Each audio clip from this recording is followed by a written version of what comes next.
नमस्कार दोस्तों, मैं विकास कुमार आप लोग को स्वागत करता हूं। अवेकनिंग विथ विकास में आप लोग को स्वागत है। आज हम लोग बात करने जा रहे हैं झारखंड के ऐतिहासिक परिचय के बारे में। पिछले वीडियो में हम लोग जाने थे झारखंड के परिचय, तो वीडियो को अंत तक देखिएगा। तो चलिए हम लोग वीडियो को स्टार्ट करते हैं।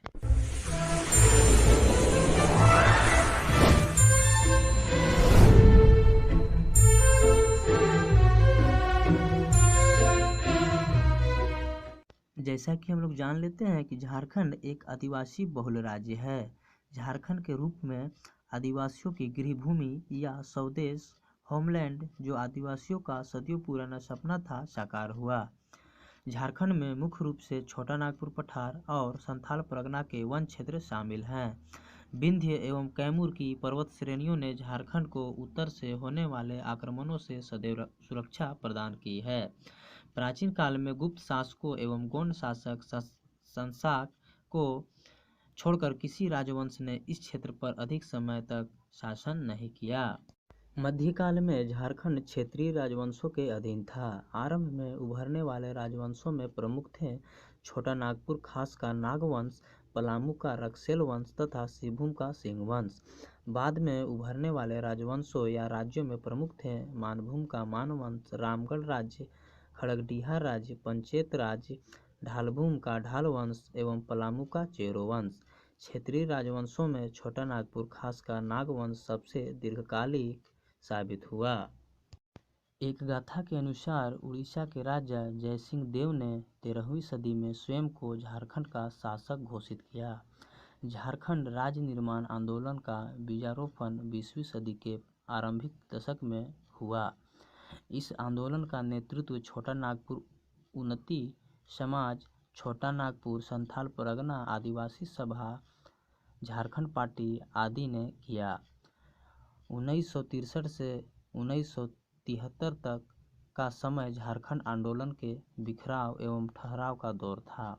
20वीं सदी के अंतिम चतुर्थांश में झारखंड मुक्ति मोर्चा ने नियमित आंदोलन किया, जिसके फलस्वरूप बिहार सरकार ने 1995 ईस्वी में झारखंड क्षेत्र स्वायत्तशासी परिषद या जैक की स्थापना की। 15 नवंबर 2000 ईस्वी को झारखंड भारत संघ के 28वें राज्य के रूप में अस्तित्व में आया। रांची को इसकी राजधानी बनाया गया। आगे हम लोग जान लेते हैं झारखंड के नामकरण के बारे में। झारखंड शब्द की व्युत्पत्ति दो शब्दों के मिलने से हुई है। झार या झाड़ यानी वन और खंड यानी प्रदेश। इस प्रकार झारखंड का शाब्दिक अर्थ है वन प्रदेश। आज जिसे झारखंड के नाम से जाना जाता है, उसे अतीत के विभिन्न कालों में विभिन्न नामों से जाना जाता था, जो इस प्रकार है। ऐत्रेय ब्राह्मण में पुंड्र या पुंड के नाम से जाना जाता था। ऋग्वेद में कीकाटा नाम देशो अनार्थ के नाम से जाना जाता था। अथर्ववेद में व्रात्य के नाम से जाना जाता था। वायु पुराण में मुरंड के नाम से जाना जाता था। समुद्रगुप्त का प्रयाग प्रशस्ति में मुरुंड के नाम से जाना जाता था। विष्णु पुराण में मुंड के नाम से जाना जाता था। भागवत पुराण में कीकट प्रदेश के नाम से जाना जाता था। महाभारत में पुंडरिक या पशु भूमि के नाम से जाना जाता था। पूर्व मध्यकालीन संस्कृत साहित्य में कलिंद देश के नाम से जाना जाता था। 13वीं सदी के ताम्रपद में झारखंड के नाम से जाना जाता था।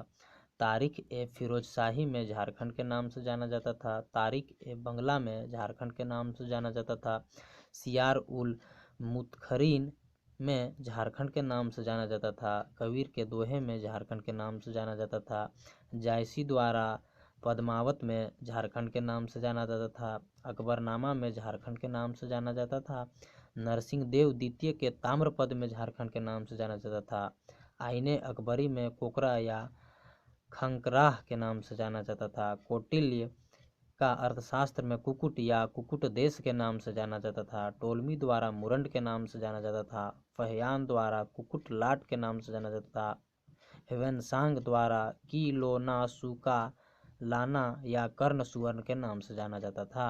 मुगल काल में खुखरा या कुकरा के नाम से जाना जाता था। तुजुक ए जहांगीरी में खोखरा नाम से जाना जाता था।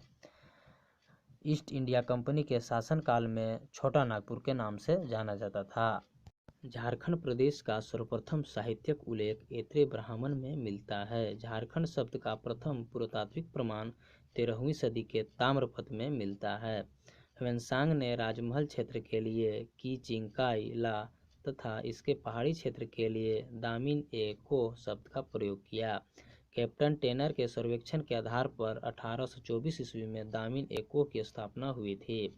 प्राचीन काल में संथाल परगना क्षेत्र के नरीखंड तथा बाद में कोंकजोल नाम से संबोधित किया गया। 1833 ईस्वी में दक्षिण पश्चिम फ्रंटियर एजेंसी की स्थापना के बाद इस एजेंसी का मुख्यालय विल्किंसगंज या किशुनपुर के नाम से जाना जाता था, जिसे बाद में रांची के नाम से जाना गया।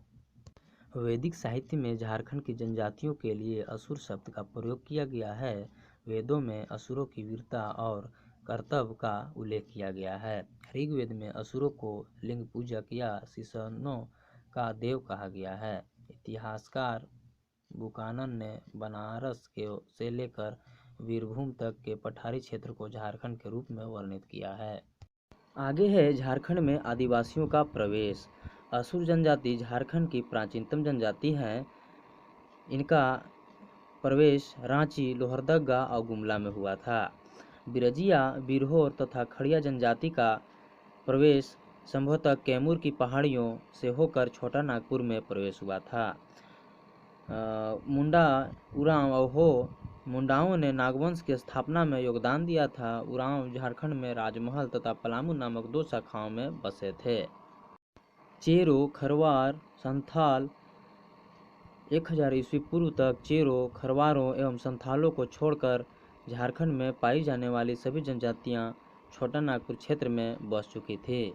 पूर्व मध्यकाल में संथाल हजारीबाग में बसे और ब्रिटिश काल में संथालों का विस्तार संथाल परगना क्षेत्र में हुआ था। महाभारत काल में झारखंड बृहदत्रवंशी सम्राट जरासंध के अधिकार क्षेत्र में था। जनजातियों की अधिकता के कारण झारखंड को कर्कखंड भी कहा जाता है। झारखंड के छोटा नागपुर क्षेत्र को कर्ण सुवर्ण के नाम से भी संबोधित किया गया। ये रहा झारखंड के बारे में कुछ ऐतिहासिक जानकारी। उम्मीद करते हैं यह वीडियो आप लोग को अच्छी लगी होगी। वीडियो को अंत तक देखने के लिए आप सभी का बहुत बहुत धन्यवाद। ऐसे ही आगे भी मैं झारखंड से रिलेटेड ऐतिहासिक जानकारी लाने वाला हूं। तो मिलते हैं फिर अगले वीडियो में। तब तक के लिए अपना ख्याल रखिएगा। जय हिंद, जय भारत।